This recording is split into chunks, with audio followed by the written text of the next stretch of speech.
sa langit habang panahon. Alleluia, Alleluia,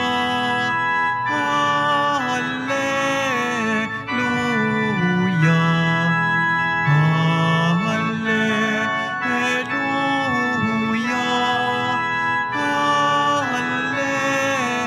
Alleluia.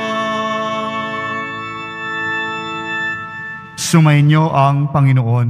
At sumaiyo rin. Ang mabuting balita ng Panginoon ayon kay San Mateo. Papuri sa iyo, Panginoon. Noong panahong iyon, umalis si Jesus at ang kanyang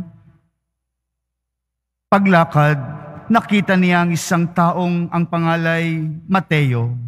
Nakaupo ito sa paningilan ng puwis.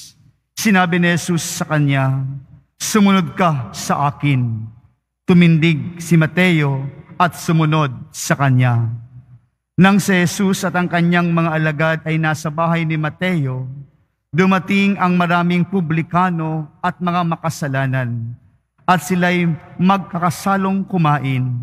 Nang makita ito ng mga Pariseo, tinanong nila ang kanyang mga alagad, "Bakit sumasalo sa mga publikano at sa mga makasalanan ng iyong guro?"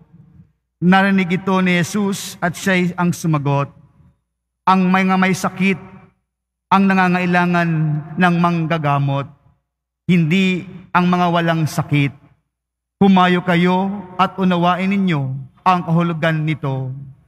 Habag ang ibig ko at hindi hain, sapagkat naparito ako upang tawagin ang mga makasalanan, hindi ang mga banal." Mga kapatid, ang mabuting balita ng Panginoon. Pinupuri ka namin, Panginoong Heso Kristo. Maupo po tayo. Isang mapagpalang umaga po sa ating lahat.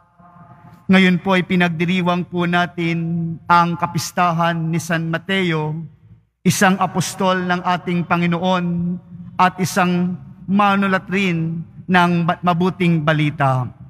Binibigyan po tayo ngayon ng isang San Mateo na kung saan kung babalikan po natin ang kanyang buhay, siya ay isang tagasingil ng buwis. Sa kapanahunan na iyon, siya ay tinatawag na taksil at traidor. Dahil sa kapwa mga Hudyo, siya ay naniningil ng buwis na kung saan minsan nandoon yung pandaraya dahil dinodoble kumbaga ang kailang paniningil ng buwis.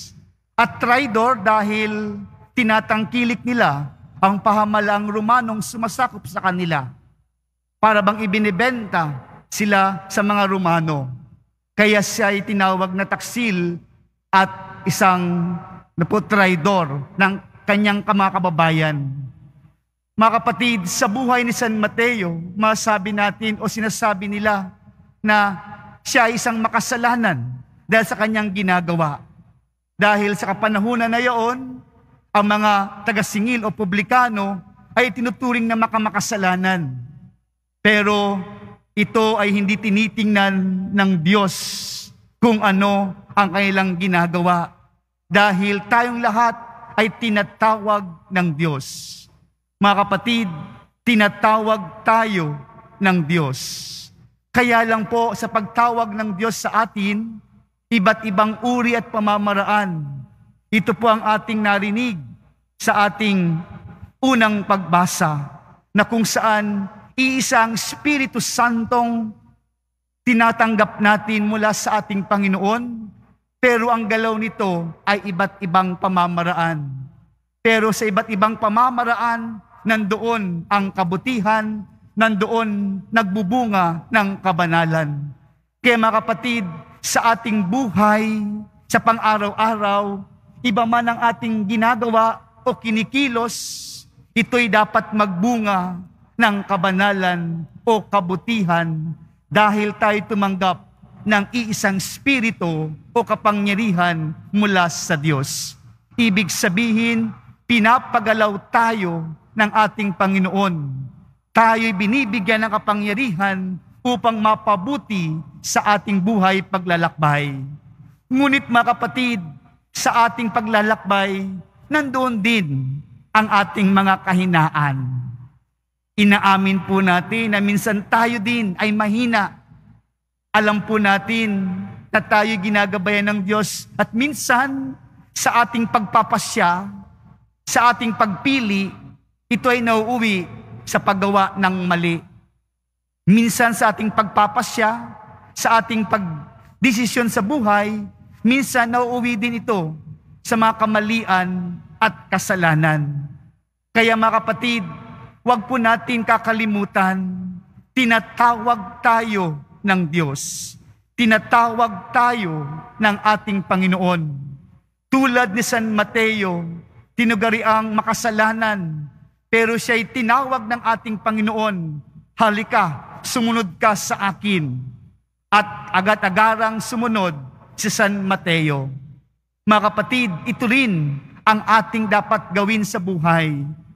Tayong lahat ay tinatawag ng Diyos na sumunod sa Kanya araw-araw. Huwag natin itong kakalimutan. Huwag natin itong kakalimutan. Sa paggising natin sa umaga, na simula ng ating buhay paglalakbay sa araw na ito, lahat tayo tinatawag ng Diyos na sumunod sa Kanya. Ibig sabihin, ang ating buhay, ang ating gagawin ay nakabatay ayon sa gustuhan ng ating Panginoon. At kung tayo'y tinutuksong gumawa ng kamalian, alalahanin natin na tayo'y tinatawag ng ating Panginoon. Nandyan ang Diyos nakikilakbay sa atin. Kaya po ngayon, sa pagbibigay sa atin ni San Mateo, sa pagdiriwang ng kanyang kapistahan ngayon, ano po ang ibinibigay sa atin ngayon, mga kapatid?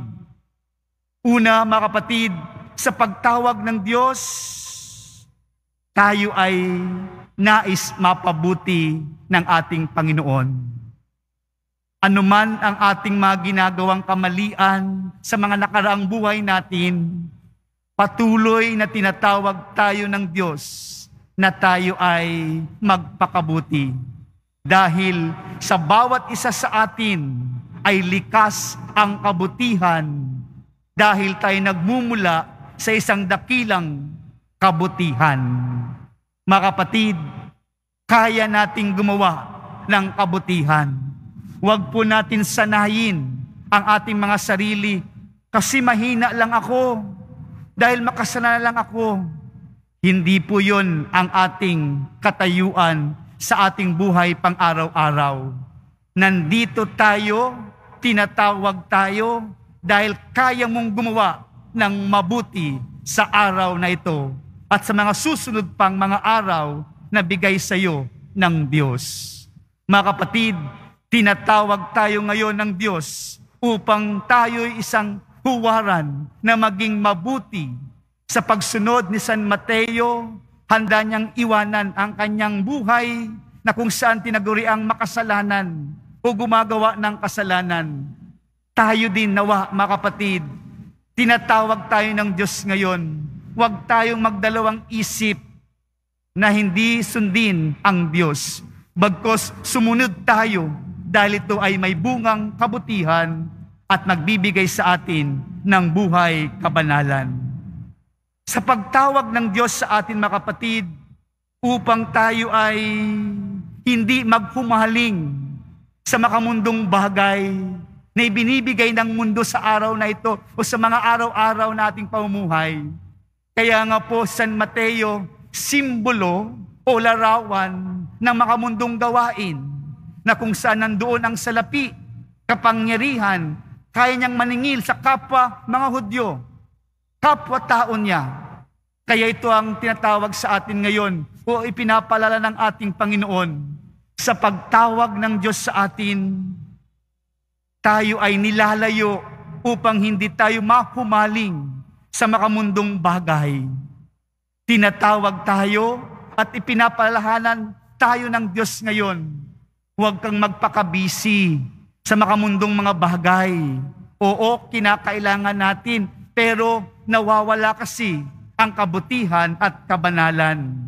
Doon tayo nakatuon. Doon natin ibinubuhos ang ating lakas na parang kaya nating lahat dahil sa makamundong nais natin makamtan at makamit sa buhay natin. Mga kapatid, tinatawag tayo ng Diyos ngayon upang hindi tayo maging mahumaling sa mga makabundong mga bagay o mga mundong gawain na kung saan minsan ito ang ating pinagtutuunan pansin. Mga kapatid, tinatawag tayong muli ng Diyos ngayon upang palalahanan mas maganda at mas mahalaga ang gawaing Panginoon o espiritual. Hindi dapat ito ipagpaliban. Mga kapatid, tinatawag tayo ng Diyos ngayon upang tingnan natin ang ating misyon sa buhay. Ang ating misyon, sama-sama tayong naglalakbay, tinatanggap natin ang isang binyag, ang isang spirito na kung saan ito ang aking paninindigan araw-araw. Lahat tayo may tinanggap na misyon mula sa ating Panginoon. Tinatawag tayo ng Diyos sa iba't ibang pamamaraan, sa isang misyon na kung saan ipakita at pakilala ang ating Panginoon. Parang iba-ibang pamamaraan, pero dapat nating ipakilala ang ating Panginoon. Ibig sabihin, mga kapatid, tinatawag tayo ngayon sa pagkilos natin, sa ating relasyon sa kapwa-tao natin, mamayani at makita ang Diyos, makita si Kristo sa ating mga kilos at paggalaw. Ito ang mga tawag sa atin ngayon. Kaya sa kapistahan ni San Mateo ay pinapala sa atin, ordinaryong tao, pero kayang sumunod at maging alagad na tunay ng ating Panginoon. Ito rin ang hamon para sa atin, mga kapatid. Dahil kung gagawin natin ito, totoo ang makakamtan natin ang tunay na kaligtasan. Tayong araw-araw sa ating buhay ay ligtas. Kung tayo susundin natin ang tawag ng Diyos sa atin at tayo susunod sa Kanya, wala tayong pwedeng ipangamba dahil araw-araw ligtas ang buhay natin.